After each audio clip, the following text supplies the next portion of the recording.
Hey friends, so this is the start of a new video series where I will attempt to answer your money questions based on the questions that you submit to the channel.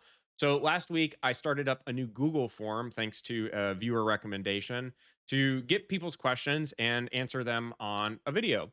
And so I'll do this every single week as long as I get questions in and, hopefully time allows for me. But if you're interested in submitting questions, I'll have the link to the Google form that I will keep open in the video description.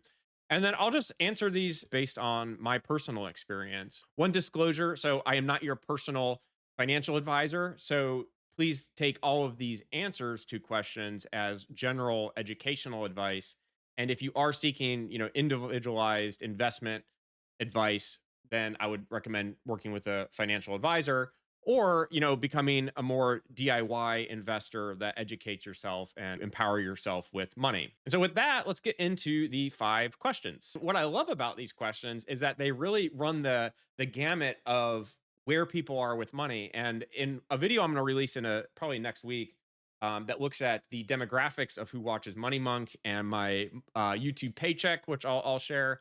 What I find really inspiring is that there is a really even distribution across all ages that have been enjoying the channel. And to me, I think that's great because what it means is that no matter where you are on your journey, there's something here for you to address money and how we think about it. Okay, so let's take them from the top. So I'm about to retire and I'm receiving a large sum of cash and I'm wondering how to make it earn safely. So the first thing I would recommend is look for a fiduciary financial advisor. And the reason I recommend this is because the deaccumulation phase of your money journey, where you're taking money out of a portfolio, and it's really critical that that portfolio lasts you through retirement, is both an emotionally taxing thing. And from a financial planning perspective, it's very important that you get it right. And so if you're new to money and you're just figuring out your retirement, I do think it probably wouldn't hurt to talk to a financial advisor. I say a fiduciary because what that means is a fiduciary is legally obligated to act within your best interest. What's surprising about the financial services industry is that you would expect that everybody is obligated to act in your best interest. If you go to a doctor, you're assuming that that doctor is going to operate within your best interest. And it would kind of be like, what if you were worried that the doctor is just paid by the pharmaceutical industry to recommend medications to you that actually aren't the best for you? Kind of like that in the financial services industry. Unfortunately, a lot of financial advisors are just fancy salespeople and they make commissions off of the different products that they sell. And so that can have a conflict of interest that might mean that it's not within your best interest to purchase the things that they're recommending. So a fiduciary, one statistic I looked up, about only 12% of financial advisors are fiduciaries, which is surprising to me. I would have thought the number would have been a lot higher. But I would look for a fiduciary.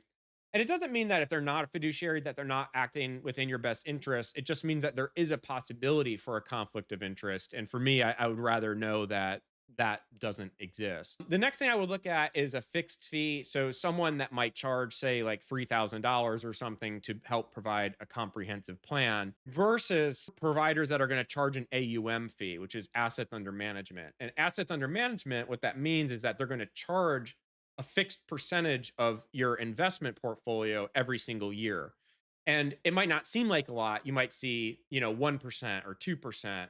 But because of the way compounding works, that small amount is going to add up over a long term on your portfolio as a significant drag on your money. So I don't think there's any harm in working with a financial advisor. You just kind of have to look for the right one, and that's how I would do that.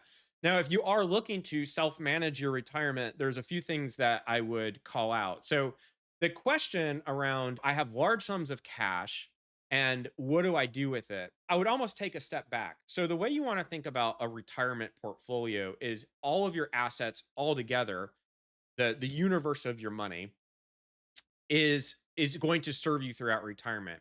There's a behavioral error that people make where they kind of think about like, oh, I have my investment portfolio, which is let's say your stocks or your equities, and then I have kind of this safe money over here that I don't really think about as part of my portfolio. But really, it's all part of your portfolio, whether you think about it that way or not. And so one way to start to think about this, there's this tool I really love, and let me go back here because I was kind of walking through it. It's called TPAW Planner. And so one of the largest risks in retirement is what's known as sequence of return risk, or SOAR. And so what this means is that if you decide that you're going to withdraw a fixed amount of money from your portfolio every single year, in periods where the market is going down and you're withdrawing a fixed amount, you can do permanent damage to your portfolio, which can impact the longevity and really the long-term sustainability of your retirement. So TPAW Planner, what they do is they look at how do you solve sequence of return risk. And the way you do it is you have variable spending that changes month to month based on what the market's doing. And so what this allows you to do is, if as the market does better, you get to spend more, and if it does poorly, you spend less, and that ensures that your retirement is secure. And so this was created by a gentleman, I think he had a PhD in economics at the University of Chicago. He's actually got a lot of accolades for this tool. It's a very advanced tool, um, kind of with the engine and the math that's running in the back, but it's really simple to walk through. And so this can help kind of navigate you around your retirement. So I would highly recommend that you do this tool. And so if you do create your plan, continue as guests. I'm going to do this. I just did, let's say I'm 65 now and I have $1 million right now in retirement, and I want my retirement to go out till I'm 100 years old. How should I think about it? What it's going to do is it does a Monte Carlo analysis, and what that is it's taking basically all of our recorded stock market history. I think it goes back to like 1890 or 1880. And it's going to run different simulations based on all of the different periods of stock market performance in the past. And it's going to extrapolate that outwards and take a stab at where do we think that things might go based on the current market conditions. And then it's going to tell you exactly how much to withdraw every month, and then it's going to tell you the ratio of stocks to cash or fixed income that you have. So, like in this example, what it's telling you is, look, you have $1 million, 26% of that, or $256,000, should be in stocks where you're taking risk.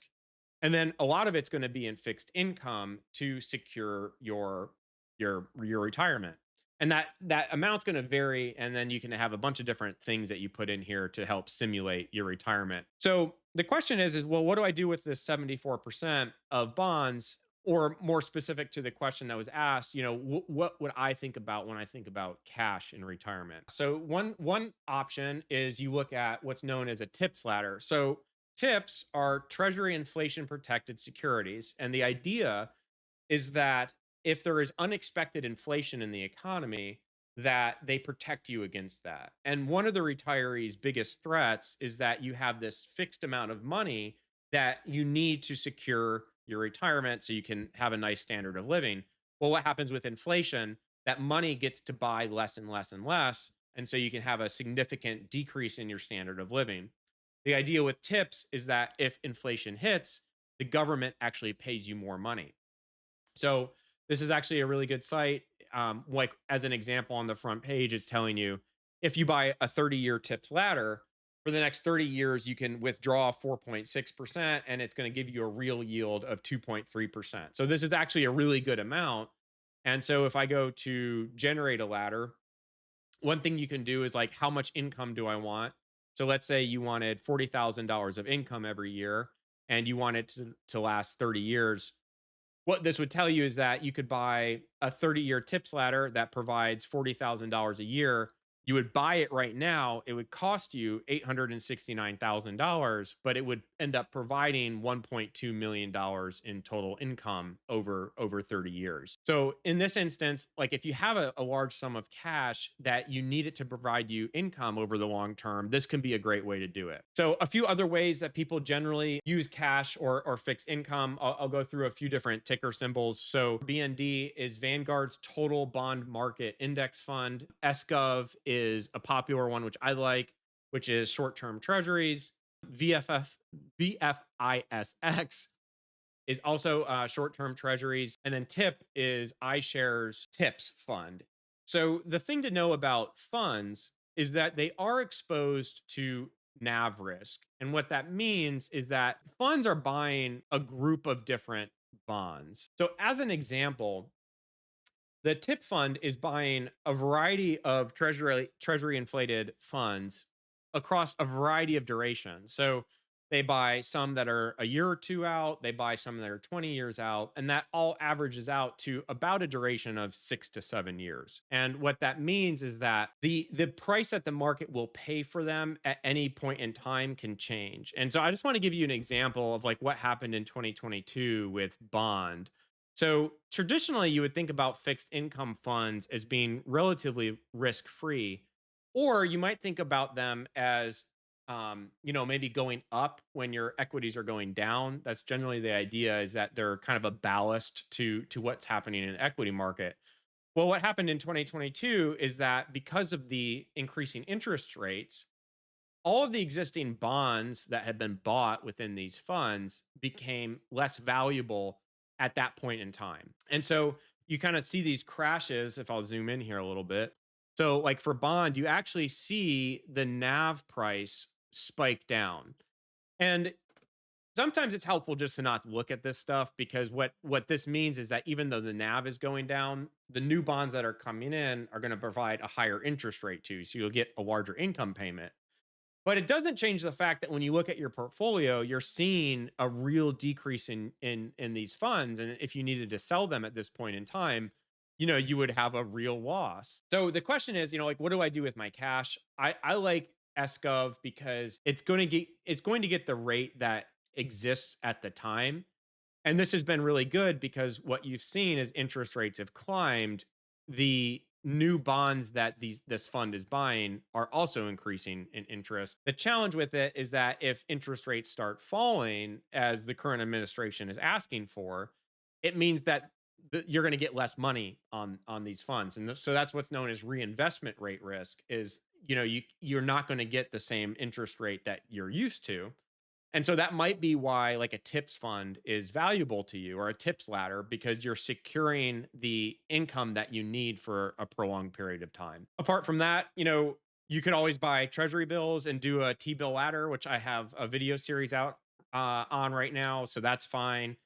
Really, I mean, there's many ways to do fixed income, and they all kind of have trade-offs. If you buy a longer term bond, that's really exposed to interest rate risk, because let's say you buy a 20-year bond and interest rates are here and new interest rates are up here, it devalues that bond. So either you're playing the reinvestment rate risk with new bonds, or you're playing the interest rate risk of longer term bonds. You kind of have to pick your poison. But if you're really just looking for a simple way to hold cash, I think SGov is fine. I think a treasury bill ladder is fine, or you build income with a tips ladder. And I'll have the link to all of these tools so you can look at it and see if it's something that you're interested in. So, second question, should I take out equity in my home for a down payment to buy an investment property? This is a really complex question. And if you're a Dave Ramsey, you're gonna be like, no, don't put yourself in debt to buy something. I'm going to say it really depends. So, if you are a new real estate investor, I might recommend that you don't do this. But it really depends on the analysis of the deal that you're looking at on the investment property. Because an investment property, that's such a broad term. You have to be really specific about like what you're trying to do with the investment property. Are you looking to turn it into a long-term rental? Are you looking to try to buy and flip it? How much equity do you have in your home versus how much, are you looking to buy in the investment property? If you have $1 million house right now and you're going to take out, $100,000 to buy, an investment property that costs $200,000, you might not be leveraging yourself as much as, someone that's taking out a much larger chunk of equity. But the way I would think about this is it really all comes down to numbers. And so one of the ways to do this, one of my favorite communities is Bigger Pockets, and I haven't been on their website in a while. The problem now is that this tool is actually kind of paywalled. So I don't think I can actually show you everything that I want to show you without creating a pro account. But what you can start to try to do to answer some of these questions is you enter your property information, you enter how much it's going to cost you, and then be brutally realistic about what the different costs and revenue assumptions are in the property. Because I find that a lot of new real estate investors, they underestimate the costs. And so I definitely wouldn't take a HELOC loan out unless it was a deal that I was just so confident in and I knew um, that I wasn't going to expose myself to a lot of downside risk. So I would use one of their tools most likely if I was really going to do this analysis and I was actively looking to buy an investment property. There's a lot of different tools to look at. So I like long-term buy and hold investments. So if you're looking for a rental property, what you need to be brutally honest about is like what the costs really are. What's the interest rate on your HELOC? How much is that money going to cost you? What can you reasonably expect to get from a rental? I would actually put in a lot of conservative assumptions. If you have an investment that is only going to work if the rental price stays up here, but then the market falls down here, you really want to be able to build some buffer in on that. So another form of investment property is actually buying kind of a property that's in bad shape, repairing it, and then taking equity out once you're done flipping it. So there's a whole lot that goes into kind of figuring out what you're trying to do with your investment property. But this is a great place to start analyzing the numbers to see, if it's something that is worth doing. Okay, so next question. What is a good amount to start and open a brokerage account and start investing? I love this question because the incredible thing, wealth building in 2025 is difficult, but there's some cool advantages is that investing and sound investing practices have never been more accessible than they are today. And so it's really any amount. You can get started with 50 bucks, you can get started with $100. The key thing is that you have to answer a few questions. So how old are you?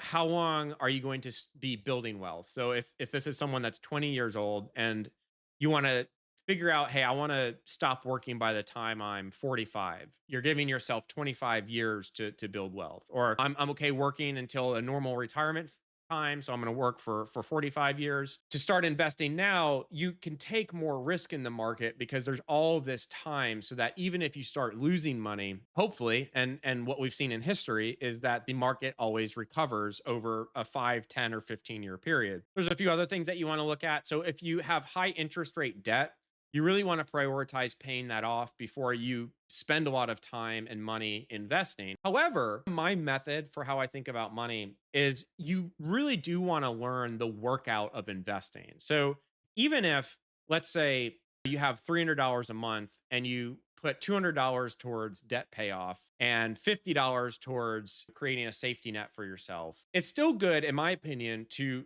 spend a little bit of money to invest to at least give yourself the experience of what is it like to put money in the market and see me losing money and not freaking out, or see my money growing, which is really just you buying assets and seeing those assets appreciate. So if you watched my wealth video from yesterday, it's kind of getting you in the mindset of asset accumulation. So to go back, think about how old you are, how long you're going to be investing.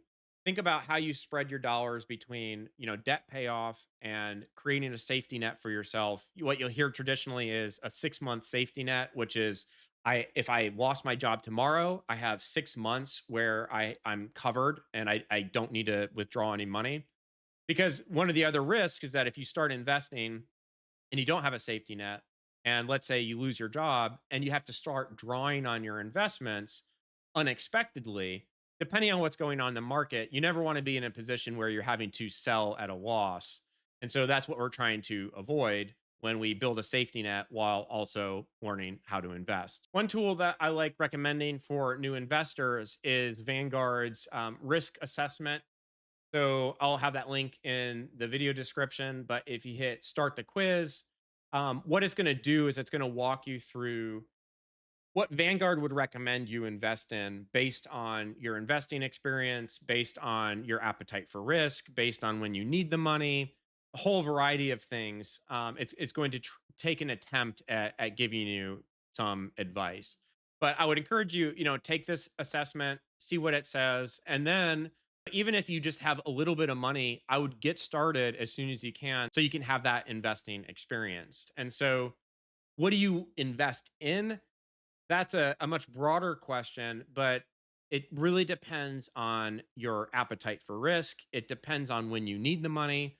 One really simple, easy way to start investing is to buy target date retirement funds. And what this does is it's automatically going to buy a risk appropriate mix of stocks and bonds based on when you're planning to retire. So as you get closer to retirement, it's going to get safer. So it's going to buy more fixed income bond type funds versus, higher risk stocks. I do believe that it's best to learn more about investing versus just buying a target date retirement fund and kind of sticking with that. But that's still just a great way to start. One resource I would share with you that I actually like a lot is something called portfoliocharts.com. And here you can kind of read about different portfolios and how they're made up and kind of the justifications for them. Like a really simple portfolio that you hear a lot about is the total stock market portfolio.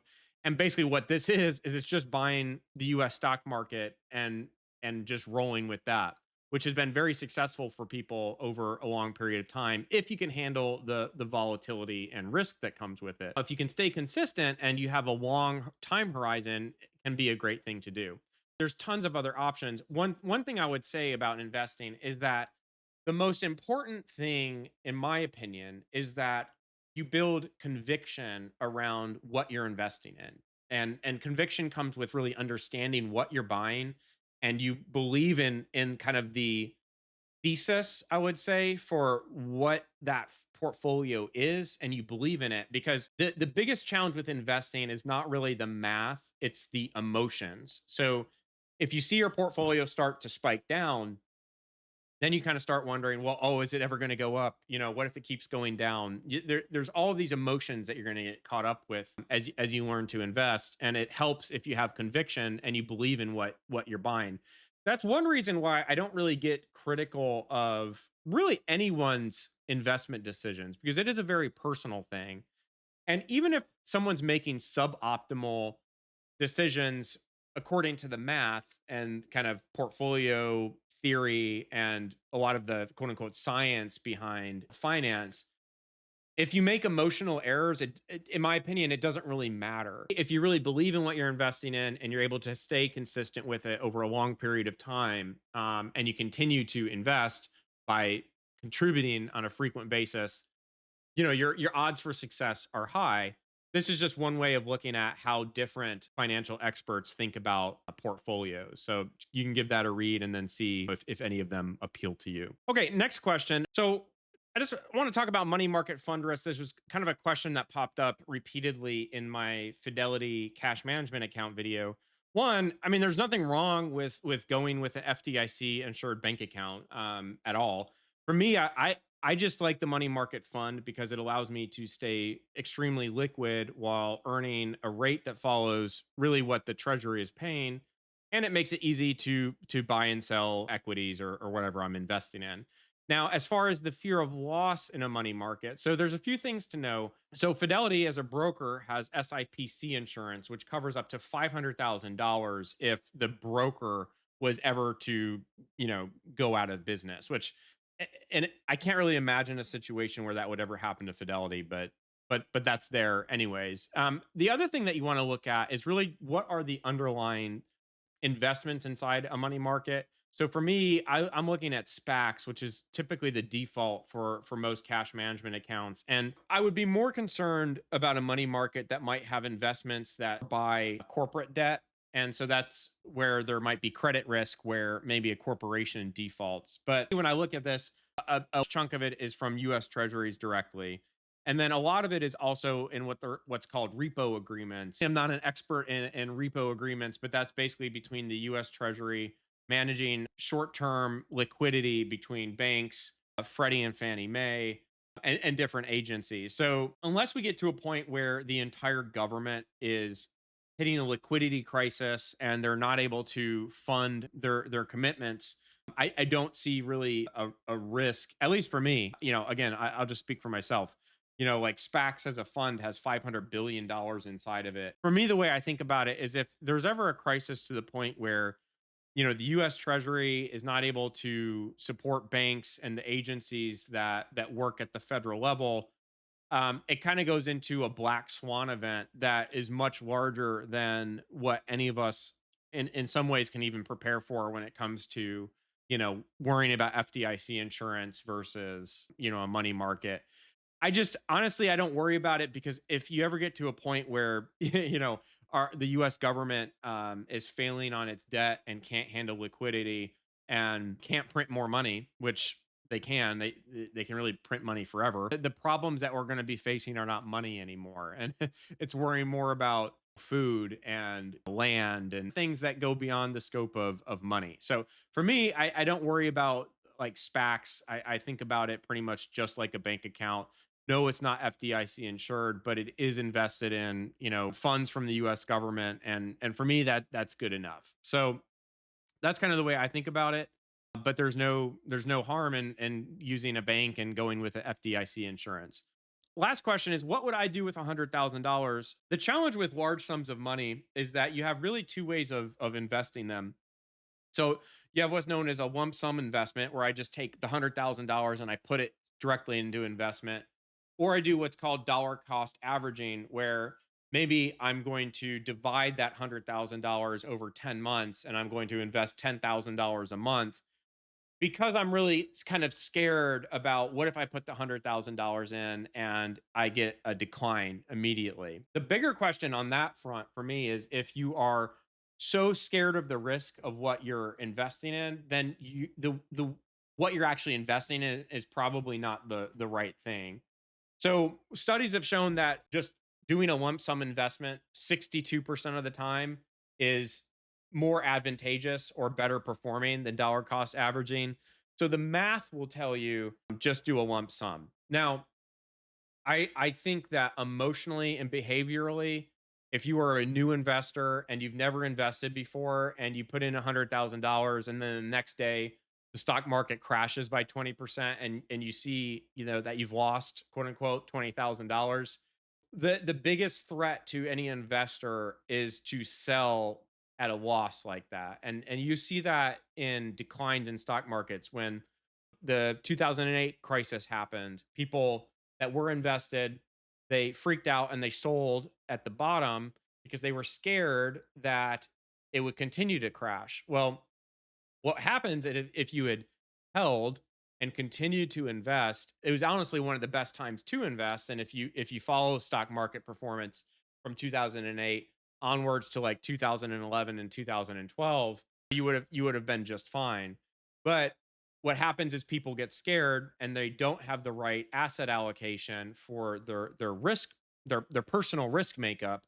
And so then they capitulate out of the market, and what could have been a temporary loss becomes a permanent one. So my risk appetite might be different than yours, but if I were going to invest $100,000, what I would do is I would just put it all in to whatever I have decided is my portfolio. So like for me, I'm kind of a classic 60/40 portfolio up here. I hold the majority of my money in just the total US stock market, and then I hold part of my portfolio in bonds. And so if I were going to, invest $100,000, I would probably go buy VTI. I would spend $60,000 in VTI and then $40,000 in SGov or some other type of bond fund. But like I will always emphasize is that the way I invest might not be the way that you like to invest. And there's no really right or wrong. The most important thing is that you're investing in a portfolio that one fits your risk appetite, but more importantly is designed to meet a long-term goal. So the largest risk is that you're not invested in a way that gets you to where you need to be at the time that you need it. For instance, let's say you needed a 7% annualized return as an assumption for your long-term planning, and you're invested or you're scared to invest and you're just staying in cash at a 4% interest rate. Well, you're never going to get to where you need to be, and so that might mean that you need to work another 10 years longer. Well, that's the worst risk of all, is that you're not getting to where you need to be. So you kind of have to look at your portfolio as what's kind of my assumption around my time horizon and the interest rate that I need to make, and how much risk do I need to take, and how do I only take as much risk as I need to. Like another portfolio that I really like is the global market portfolio. One of the things I don't like about like the 60/40 portfolio is that it's really US centric, and that has been extremely successful over the last 15 years because the US has outperformed all other parts of the world. The question is, will that continue in the future? And nobody really knows. But intellectually, as a thesis and with conviction, it makes more sense to me to have part of my exposure in the international realm, so that if something happens that stops the US from outperforming the rest of the world over the next 10, 20 years, I'm protected from that. Okay, so getting back to this, how would I invest $100,000? You have two options. One, decide if you're going to invest immediately and just do a lump sum investment. I prefer to do lump sum investing. I prefer to invest as early and as often as possible. So every single paycheck I'm investing. When I get a bonus, I'm investing. If I have cash that's coming in, I'm investing. So I have a strong amount of conviction around my investing thesis, and so I just continue and invest. Now, if you're a new investor and you put money into your portfolio and you see a drop tomorrow and you think that's going to be something that really freaks you out, one of the most important things is just kind of this will I sleep well at night question. If you're going to lose sleep over your investment, then what I would do is I would dollar cost average. And so you might think about dividing this $100,000 by 10 months or 12 months and just consistently investing. And what I like about that behaviorally is it's giving you the experience of getting the reps in with investing, and whatever's going on in the market, you kind of get a smaller experience. So, if you invest $10,000 and in the next week, the stock market tanks, you can kind of get that experience of loss, but you don't freak out. And then maybe if the market's still down, your next $10,000 buy-in, you're buying at a lower point in the market, and that can give you some emotional satisfaction that you're getting to buy in at a lower cost, so you're actually buying more. So again, the financial theory out there will tell you doing lump sum investing and having your money in the market for as long as you can is really the most optimal way to do it. But I think that ignores a large part of behavior in what most people experience with gain and loss. Okay, so that was the way I would think about those five answers. Again, I'm not your financial advisor, but hopefully that this has provided some helpful education. I will provide links to everything that I talked about in the video. And if you like this format, please feel free to leave me more questions in my Google form. Nobody else sees the questions that you submit but me, and I try to keep them, nondescript without any type of personal information shown in these videos. So I hope you have a great weekend, and yeah, I'll talk to you next week.